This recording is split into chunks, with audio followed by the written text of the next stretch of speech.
Hello students, a very good morning to all of you. Student, in today's our science class we discuss about our new chapter, that is macroorganism.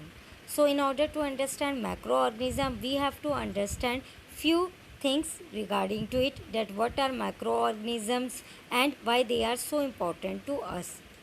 So first of all, we discuss about what are macroorganisms. Macroorganisms are those tiny organisms which cannot be seen with a naked eye and can only be seen using a macroscope, and that's why they are known as macroorganisms. They are very important to us because some of them are very beneficial to us, however most of them causes diseases. Students, the study of microbes is known as microbiology, and it includes studying about the characteristics of different microorganisms, their survival, about their reproduction process, some benefits of them, and also some harmful effects which we get from them. The discovery of microbes was done by scientist Anton van Leeuwenhoek. So student, जैसे कि अभी हमने बताया है कि हमारी जो macro organisms हैं वो सूक्ष्म ऑर्गेनिज़म है जिन्हें कि हम अपनी आंखों से नहीं देख सकते, इन्हें सिर्फ हम माइक्रोस्कोप के इस्तेमाल द्वारा ही देख सकते हैं, इसलिए इन्हें मैक्रो ऑर्गेनिज़म कहा गया है। ये हमारी ज़िंदगी में बहुत ही इम्पोर्टेंट है क्योंकि इनमें से कई हमें बेनिफिट्स देते हैं, हालांकि कई सारे हमें कई बीमारियों को भी प्रदान करते हैं। स्टूडेंट्स, मैक्रोब्स की पढ़ाई को हमारे द्वारा माइक्रोबायोलॉजी के नाम द्वारा जाना जाता है।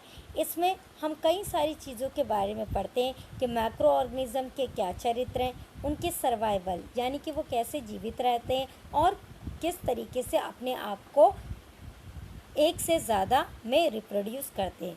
इनसे हमें अगर कुछ बेनिफिट्स मिलते हैं तो वो क्या है, और इनके द्वारा हमें किस प्रकार के हार्मफुल इफ़ेक्ट्स प्रदान होते हैं। स्टूडेंट, जो मैक्रोब्स हैं उनकी डिस्कवरी यानी कि उनकी खोज एक साइंटिस्ट द्वारा की गई थी जिनका नाम था एंटोन वैन ल्यूइनहुइक। स्टूडेंट, मैक्रोबायोलॉजी के आधार पे मैक्रो ऑर्गेनिजम्स को इन भागों में बांटा गया है जिसमें bacteria, fungi, algae, protozoa and virus है। So student, according to the macrobiology, macroorganisms are classified into following groups: bacteria, fungi, algae, protozoa, virus. Virus are also known as living dead because they only start their life when they enters into the body of any host. That means the body of any living organism. It can be any plant, animal or any other living organism's body. Otherwise they remain dead.